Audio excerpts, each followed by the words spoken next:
La loi de chat control est passée en force au Parlement européen et il y en a qui trouvent encore le moyen de dire si vous n'avez rien à vous reprocher, vous n'avez rien à craindre. Pour moi, c'est un faux débat. Je travaille en cybersécurité depuis maintenant 8 ans et je vais factuellement vous expliquer en quoi c'est totalement faux. La vraie question qu'il faut se poser, c'est aujourd'hui, est-on capable de construire un système qui doit analyser des milliards de communications par jour sans créer une faille de cybersécurité encore plus grande? Vous imaginez bien que pour détecter du contenu illicite à très grande échelle, ce n'est pas réalisable par des humains. Ça va donc être des algorithmes derrière, soit de l'intelligence artificielle. Et c'est là que ça commence à se corser. En cybersécurité, il y a un concept très simple qu'on applique qui s'appelle le moindre privilège. Le moins de personnes possible doit avoir accès à une donnée. On essaye au maximum de chiffrer les données et on va réduire ce qui s'appelle la surface d'attaque. Dans le cas de chat control, on va faire exactement l'inverse. On envisage de créer une capacité qui va être capable d'analyser des milliards de contenus qui auparavant étaient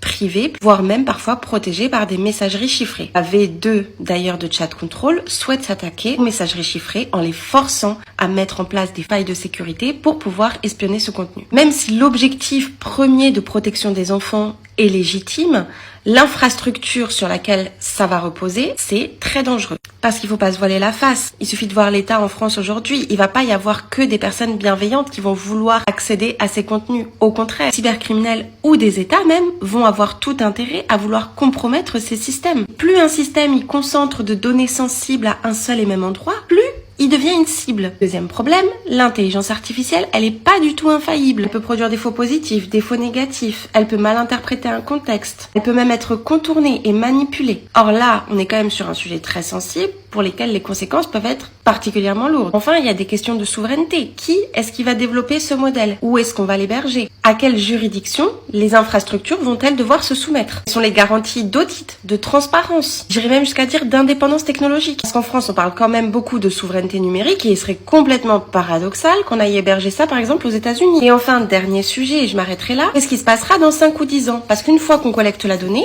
finalement, on a accès à tout. Ça, c'est ce qu'on appelle le function creep. Une technologie, elle est créée avec un objectif précis et derrière, ça va s'étendre. Et c'est pas un risque hypothétique, c'est déjà ce qui se passe aujourd'hui. Donc oui, je suis contre chat control, mais en fait, c'est pas parce que je suis contre la finalité de protection des enfants, c'est parce que je pense sérieusement que le système qu'on souhaite mettre en place, aujourd'hui, il pose beaucoup de questions d'un point de vue cyber et protection de votre vie privée. Protéger les enfants, c'est indispensable. Commencez par les écouter aussi, n'est-ce pas la France? Et puis surtout, ça peut pas se faire au détriment de notre vie privée à nous.